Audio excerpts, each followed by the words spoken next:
Allez, on retrouve Pasteur Edo Komi, président du mouvement Martin Luther King, Adam Adjorno, journaliste, directeur de publication de Vision d'Afrique, et Rodrigue Ahego. Il est journaliste pour la suite de Regards croisés. On va parler du pays de Pasteur Edo Komi, le Mali. La situation sécuritaire se dégrade selon la MINUSMA. Ça, c'est un rapport de la MINUSMA, Pasteur Edo. Oui. Ben de quoi la MINUSMA se mêle? Je ne comprends pas. Moi, je dis ici, sur ce plateau, MINUSMA dégage. Dégage parce que... Parce qu'elle fait un rapport? Elle a raté sa mission. Vous savez que les forces de MINUSMA, combien de filles maliennes ils ont enceinté? C'est ça le boulot. Vous avez le chiffre? Oh bien, écoutez, on a des rapports. Bon, cette MINUSMA-là, est venue pour stabiliser le Mali. Elle n'a pas pu. Elle se met au service. Elle était au service de... Quand on parle de l'ONU, on parle des grandes puissances. Des grandes puissances qui sont contre le Mali. Les grandes puissances qui ne veulent pas que le Mali s'assume en tant qu'un État. Et c'est elle qui fait un rapport. Ben vous vous rappelez, en 2021, 19 personnes qui ont été tuées par les forces françaises, les frappes des forces françaises. Vous vous rappelez? Qui étaient en mariage? Vous vous rappelez? On se rappelle? Mais qu'est-ce qui s'est passé? La police scientifique des Nations Unies a reconnu, a attesté que c'est les forces françaises qui ont tué les 21 personnes, dont 2 djihadistes et 19 civils. Qu'est-ce qu'on a fait? Et MINUSMA vient pour un rapport sur l'état de dégradation de la sécurité, alors que nous aujourd'hui, on se réjouit du travail, du travail que les femmes sont en train de faire pour que les populations qui ont fui leur territoire reviennent, pour que les déplacés reviennent et que le Mali, le territoire de Mali soit vraiment conquis. Donc c'est un rapport qui ne tient pas, Pasteur Edo. Mais c'est un rapport, c'est un rapport fondé de toutes pièces, un rapport de contre-vérité sur le terrain. Parce qu'on revient encore sur les soi-disant morts de Moura, où on parle de 500 personnes qui ont été tuées par les forces maliennes. De toutes les façons, la mission de MINUSMA est attendue à prendre fin dans ce mois de juin. Elle peut être renouvelée? Et personne, je demande au gouvernement malien, dès maintenant, dès à présent, de prendre des mesures pour que la MINUSMA quitte le Mali, parce qu'on n'en a plus besoin. Sa mission n'a servi à rien. Une force qui est restée, qui voulait jouer son rôle de neutralité en temps de guerre, ce n'est pas une force. Parce que les djihadistes sont armés, tuent les gens. On incendie les populations, on incendie les villages, on incendie les localités. Et la MINUSMA vient prendre un rapport parce que derrière, on sent une main.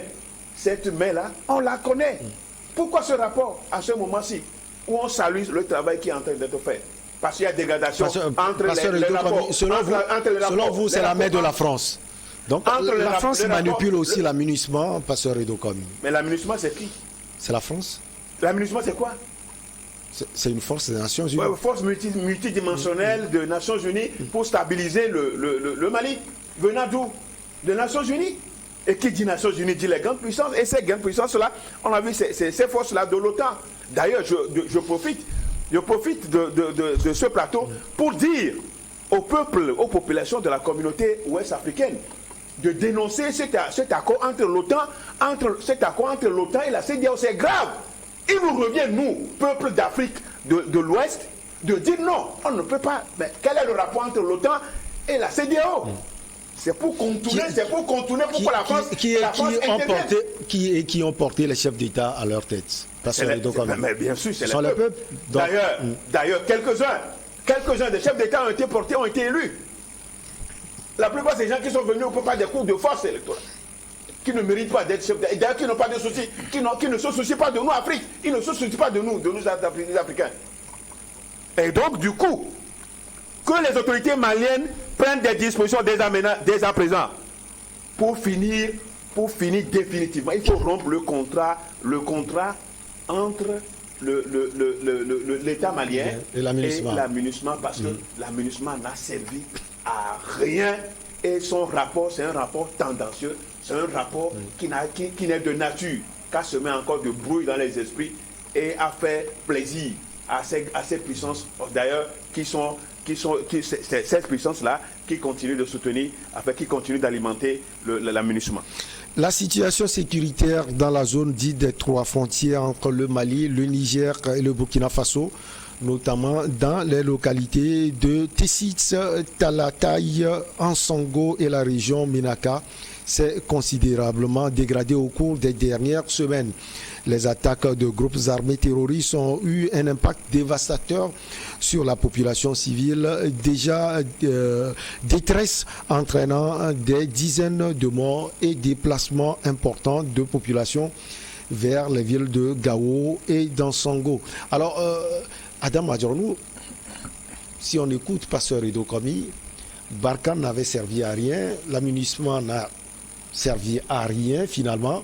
Vous, comment vous voyez ce rapport alors qu'au même moment, on nous dit que les FAMA sont en train de faire un travail on ne peut plus énorme? Non, dire que ces forces-là présentes au niveau même du Mali n'ont servi à rien, moi je pense que c'est faire une analyse tout simplement biaisée. Biaisée quelque part, c'est de ne pas aussi reconnaître les milliers, les centaines de personnes que nous avions perdues. Et je pense à ces 37, je crois que c'est 37 sur les 40 personnes que le Togo a perdues.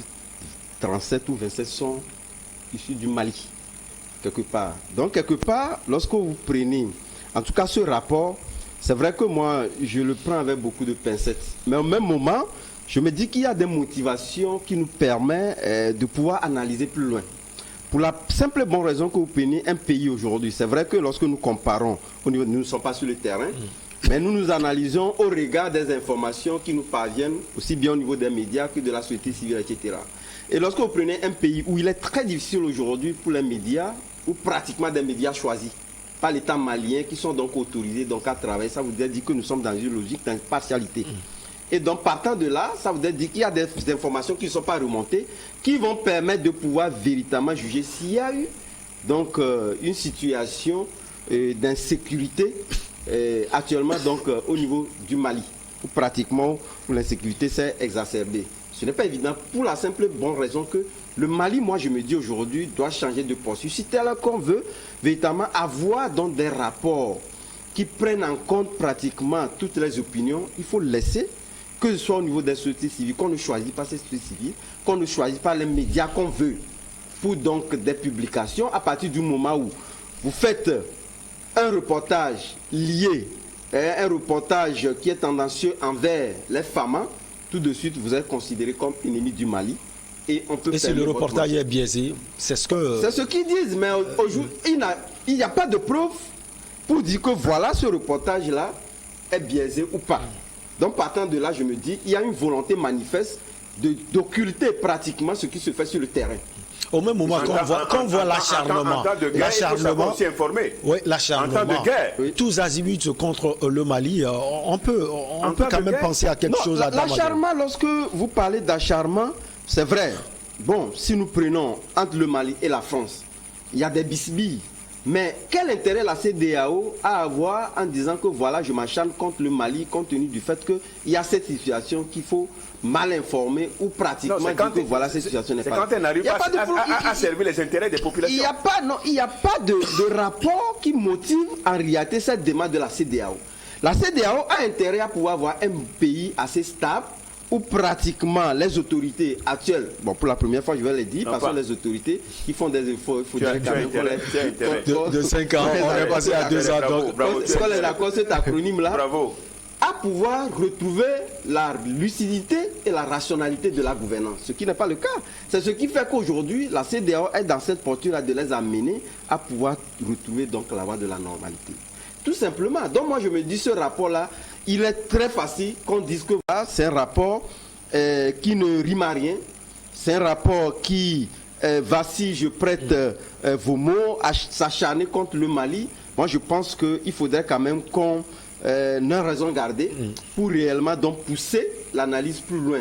Parce qu'eux-mêmes, ils ont créé un environnement, des situations qui ne permettent pas aujourd'hui quel que soit le regard que vous avez envers le Mali, ne vous permet pas d'avoir tous les éléments pour analyser en disant que voilà, c'est faux. C'est ce qu'ils ont envie de communiquer, qui communiquent, en parlant donc de la situation qui s'est normalisée, qui parle véritablement d'une hauteur de prix de position au niveau donc des femmes qui ont pris une longueur d'avance sur la sécurité, etc. Ce qui aujourd'hui vient contredire pratiquement ce rapport-là. Et moi je me dis, le Mali lui-même, il est aujourd'hui conscient qu'en disant voilà, qu'on veut faire partie de la MINUSMA. Moi je suis d'accord que la MINUSMA, je l'ai souvent dit ici, que c'est une force d'embouteillage au niveau donc, du Mali. On ne peut pas être au Mali où on a des djihadistes, des gens qui sont reconnus comme djihadistes, et vouloir avoir une force de maintien de la paix, ça cause problème. Ça cause problème. Et je pense que ce n'est pas un modèle à pouvoir donc expérimenter dans d'autres pays. Parce qu'aujourd'hui, il faudrait revoir pratiquement les accords où lorsqu'on veut véritablement renouveler, disons, le mandat de la MINUSMA, il faudrait quand même que son statut change pratiquement au niveau du Mali pour permettre à ce que la MINUSMA, aux côtés du Mali, lutte contre les FAMA. Mais au niveau de ces rapports-là, moi, je me garde de pouvoir dire que c'est un faux rapport. Parce que le Mali même a créé des situations qui nous permettent... Parce qu'on n'a pas besoin de rapport. Rodrigue Ahego, c'est un rapport plutôt aux antipodes. Un rapport aux antipodes, des rapports qu'on a eu l'habitude d'avoir sur ce que les FAMA sont en train de faire depuis quelque temps au Mali.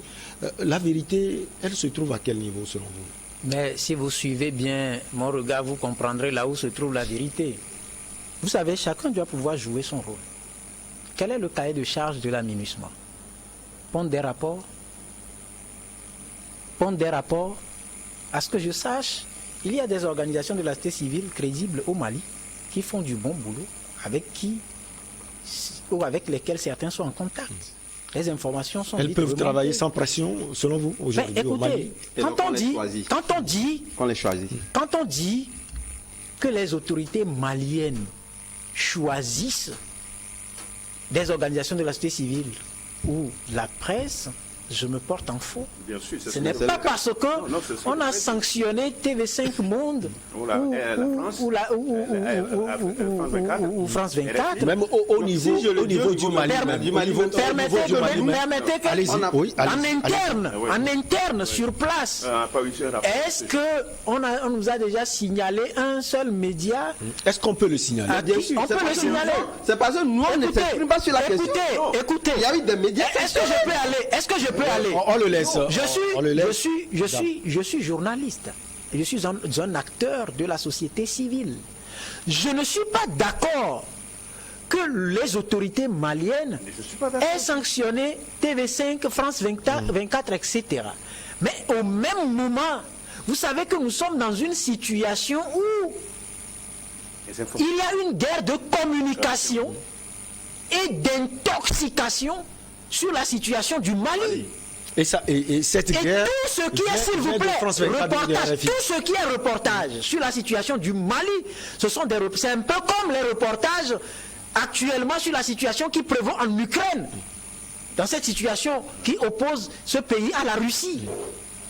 C'est de la masturbation intellectuelle pour se donner raison. C'est à cela que ça se joue. Et c'est la triste réalité. Et parlant de l'Ukraine, les gens disent que la Russie aussi fait de la masturbation. Écoutez, puisque c'est l'arme qu'on utilise contre la Russie, mais ça veut dire que c'est devenu finalement de bonne guerre que la Russie aussi se dote des mêmes armes contre ses oppresseurs. On maintient le Mali, d'accord? L'idéal, c'est de faire une étude comparative de la période de gestion de l'aspect sécuritaire par la force Barkhane et la MINUSMA et aujourd'hui la FAMA. D'accord? Qu'on fasse l'étude comparative. On attend un rapport de ce genre. D'accord? Et les organisations de la société civile qui sont là sur place, actuellement, vous devez savoir qu'il y a des voix qui s'élèvent, qui exigeant la démission du Premier ministre Choguel Maïga. Oui, c'est au Mali. Est-ce qu'on les a emprisonnés? C'est la liberté. Est-ce que c'est sélectif? Non. Non. On va répondre à cette question ou bien cette série de questions juste après la pause. Je garde la parole. Oui. Bien sûr. Tu l'as.